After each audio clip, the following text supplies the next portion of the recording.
There are no shortage of video essays discussing the legend of Boromir in the books and the movies.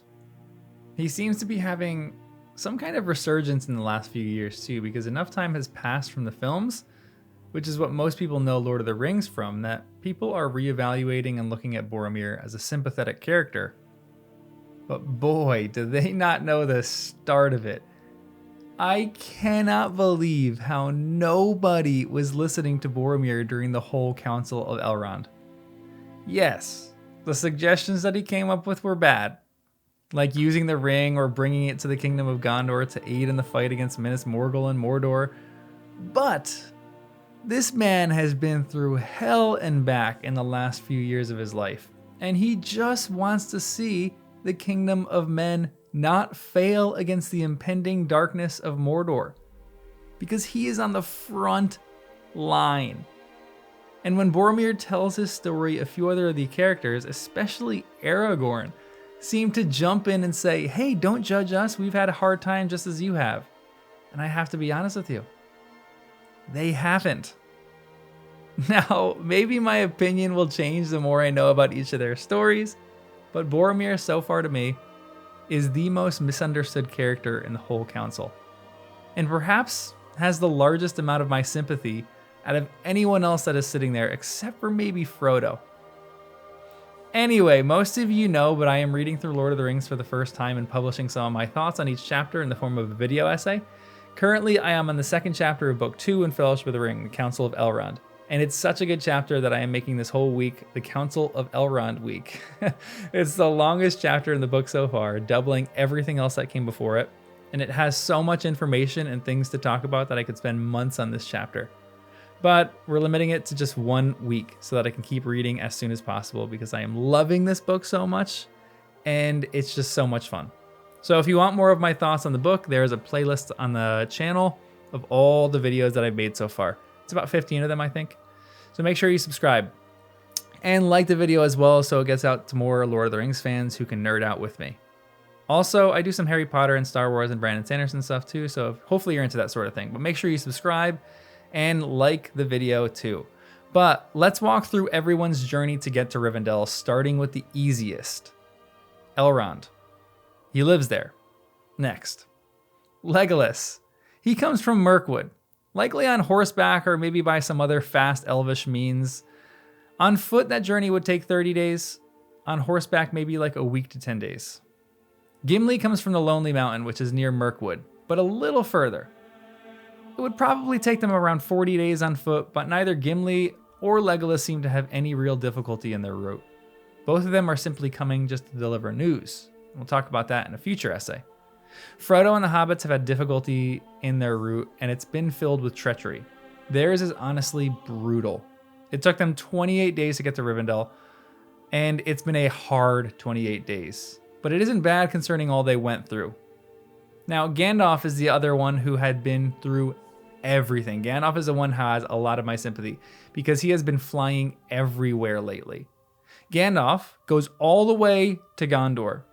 Then he finds the information he needs about the ring, then goes all the way back up close to the Shire to warn Frodo, but gets stopped by Radagast the Brown, who tells him Saruman needs him. So he goes all the way back down to where Saruman lives, and then gets imprisoned.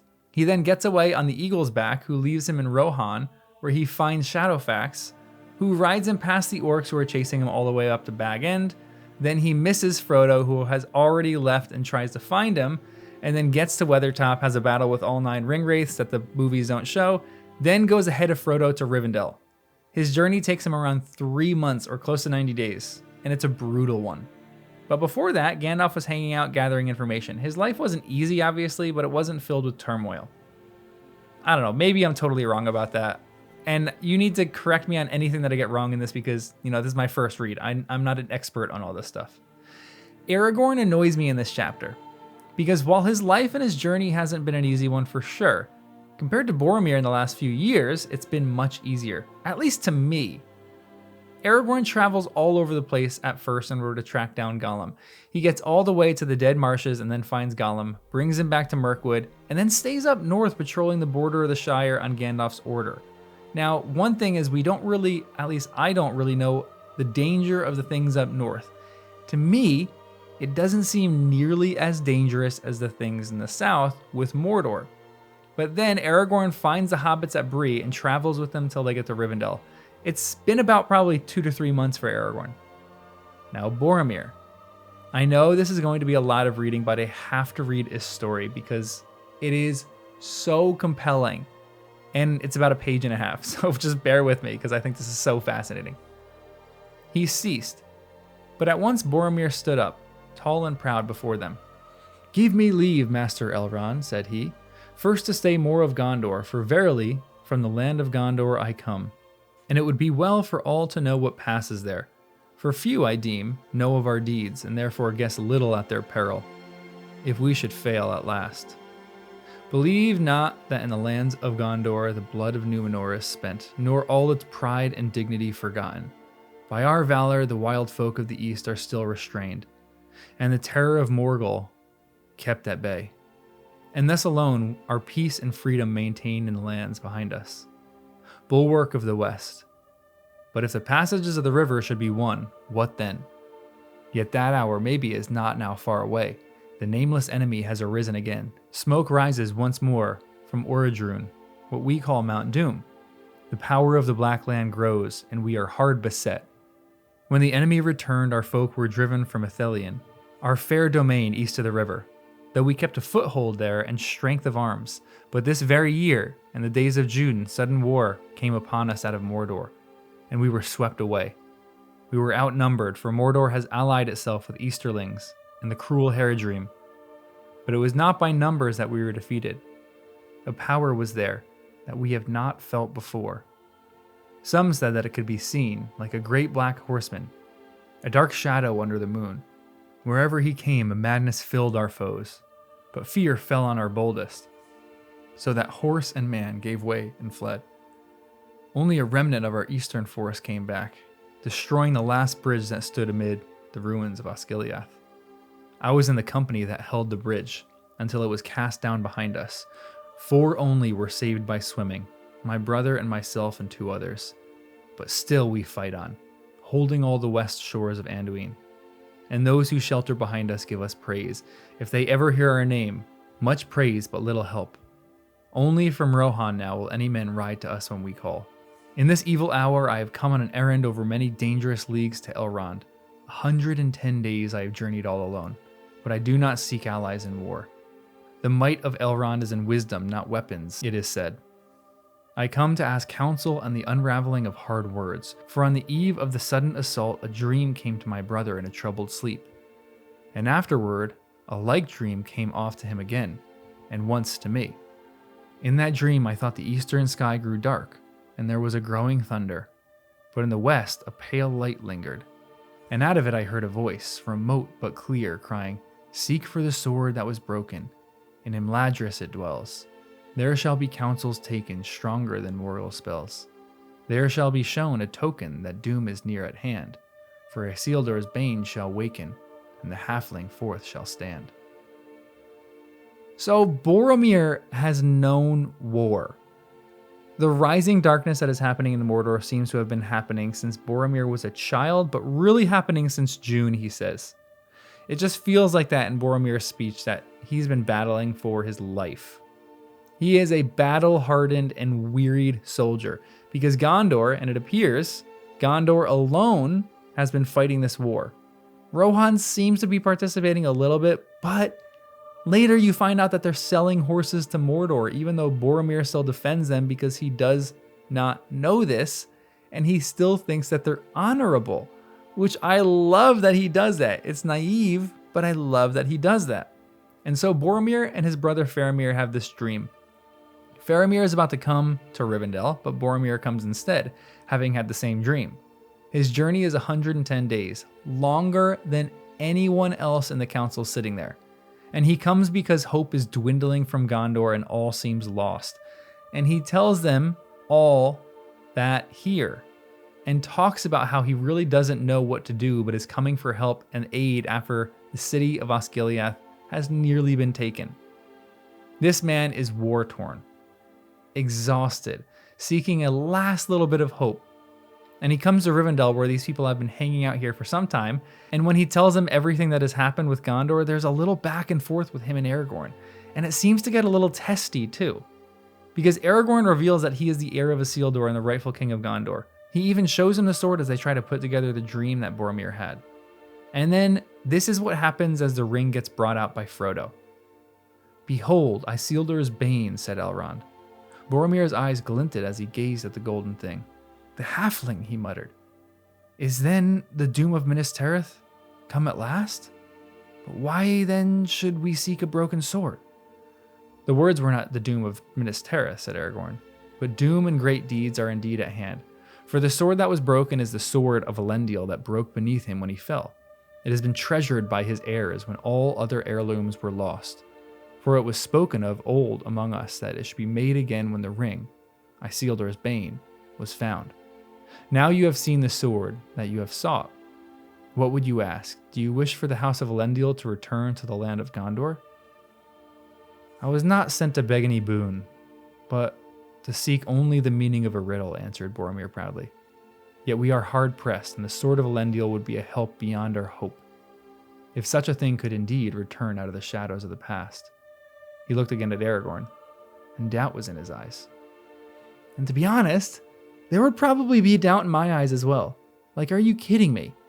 I know Boromir isn't really trusting in the interpretation of this dream here, but this man has lived through war, is currently living through war. And all of a sudden, the rightful king steps up and has this sword. And then all of a sudden, this king has this bad shadow of the past, and Boromir kind of doubts that he can get past that, which isn't the worst doubt to have. And Boromir sees the sword as an avenue to give men hope. He cares for his men. He cares to end the war that is ravaging his homeland. And I don't think I can blame him at all. He is such a compelling character to me. I find him so fascinating. And then this part annoyed me so much. Usually I hate when people compare suffering because it's just like, yes, everyone suffers. But I think I would find it immensely difficult to complain about my suffering to someone whose nation is standing on the edge of a knife that is teetering toward oblivion and destruction, and you traveled 4 months in order to arrive at Rivendell because of a dream. This is what Aragorn says that annoys me. Aragorn smiled at him. Then he turned to Boromir again. "For my part, I forgive your doubt," he said. "Little do I resemble the figures of Elendil and Isildur as they stand carven in the majesty in the halls of Denethor. I am but the heir of Isildur, not Isildur himself.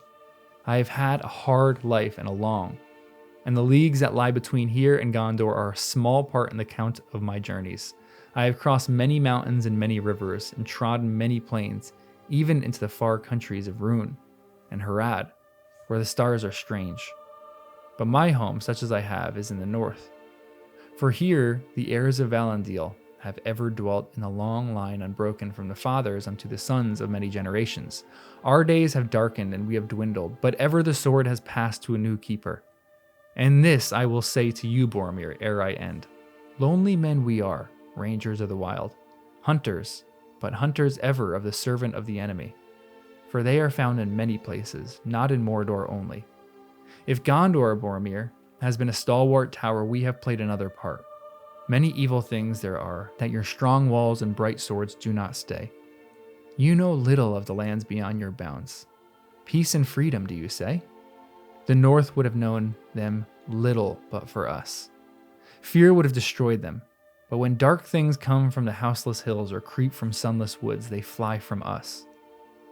What roads would any dare to tread?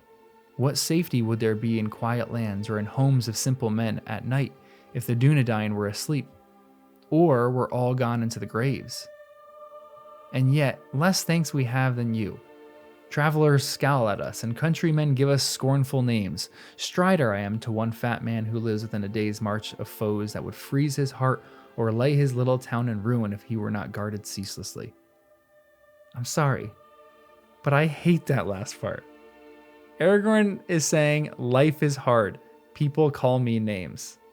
And here is Boromir fighting on bridges that collapse and seeing thousands of his own men die for Gondor, and he barely escapes. I know Aragorn is incredible, and we don't really know all the things that he's battling, at least I don't, and I still love him dearly. I think he's an incredible character here. but I have to say I am totally on Boromir's side. I think when he comes to this meeting, he is seeking answers. And while he doesn't do a great job of listening when the answers are presented, no one seems to be doing a good job of listening to him and the needs of Gondor. I may have read this totally wrong, and I'm sure that there are fans out there who will repudiate what I say, but who else is with me here? Boromir seems so noble here, wanting to save his people from suffering, and he will do it by any means, which is a bit scary, but no one seems to want to help him. And then he goes on this journey with the Fellowship to destroy the ring the whole time he knows that people in Gondor are dying. To me, at a much faster rate than anywhere else in Middle-earth. And he has that ringing in his head the entire time that he's on this journey, I'm sure. All of this is just to say that Boromir in the books is fantastic. Easily my favorite character so far. I find him so noble and yet so filled with faith. I find him the strength of his people as they barely hold on. I find him an amazing leader of the army and someone who will risk his life for the hope of Gondor. And I hope I'm not alone on that. But I've got to wrap it up here, otherwise I can keep this up for another half an hour. Let me know what you think in the comments below, and if I am missing something here, please let me know that too. Also, subscribe if you haven't already. Don't give me any spoilers, please. Like the video, and I'll see you in the next one.